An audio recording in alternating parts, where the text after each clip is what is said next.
Bonjour à tous, on va parler de création de variables customisées. Pour des besoins spécifiques, nous avons des variables CICD personnalisées pour configurer des variables personnalisées. Comme je l'ai dit, vous avez plusieurs options. Dans les deux cas, vous pouvez les configurer directement et le fichier GitLab YAML à des fins générales de réutilisation ou pour toute information sensible comme les mots de passe que vous ne souhaitez pas exposer dans un fichier YAML. Ensuite, vous pouvez également les définir dans les paramètres du projet à partir de l'interface utilisateur GitLab. Voyons d'abord comment nous pouvons les déclarer directement dans le fichier YAML. Je vais le rajouter. Supprimer ceci. Pour créer des variables, tapez variable. Et puis dans la ligne suivante, définissant ou variable comme développement, définissons ici deux variables. Le premier est le nom et la valeur qu'il me tiendrait, John, et un nouveau message variable. Mais ce sont des variables qui sont définies et pour les utiliser, créer un nouveau travail sous une autre balise de script. Je vais simplement faire écho au message plus large.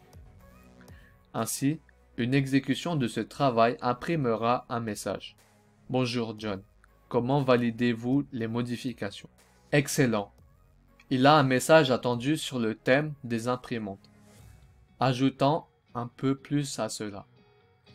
Ces variables sont définies globalement au niveau du pipeline, ce qui signifie tout le nombre de travaux que vous écrivez dans ce pipeline. Ces deux variables, le nom et le message, contiennent de la valeur. John et comment allez-vous respectivement. Et non. Si je crée un nouveau nom de variable ici à l'intérieur du travail lui-même, avec le même nom, à quoi vous attendez-vous?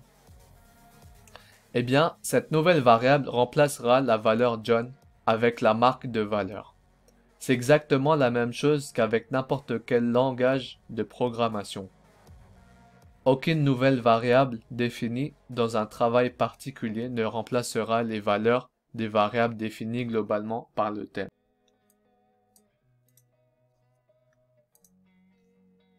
Ainsi, pour cette tâche de méthode d'affichage, le nom sera résolu en marque. Mais pour le reste des tâches de ce pipeline, la variable de nom résulte en John. Commettre les modifications. Génial. Cette fois c'est fait. Bonjour Marc, comment vas-tu? Facile? Non. C'est ainsi que vous pouvez créer et définir des variables personnalisées dans le fichier YAML. Tout en exposant sa valeur directement dans le fichier, le cas d'utilisation pour stocker de telles variables est lorsque vous devez définir quelque chose dans un pipeline. À plusieurs reprises, encore et encore. Par exemple, si vous en avez vous-même que vous devez utiliser plusieurs fois dans l'ensemble du pipeline, alors en plus d'écrire le thème de votre valeur encore et encore, ce que vous pouvez faire est simplement de créer une variable pour cette URL et d'utiliser les variables où il est nécessaire.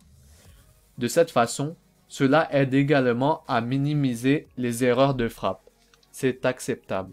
Mais si vous avez des informations sensibles, comme des mots de passe, des jetons, vous hésiterez à définir ces variables dans ce fichier, car toute personne ayant accès à ce fichier peut voir ces informations sensibles.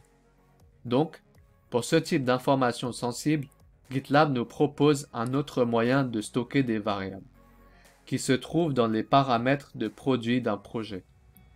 Voyons comment procéder exactement dans la prochaine leçon. C'est la fin de la vidéo, à bientôt pour une prochaine.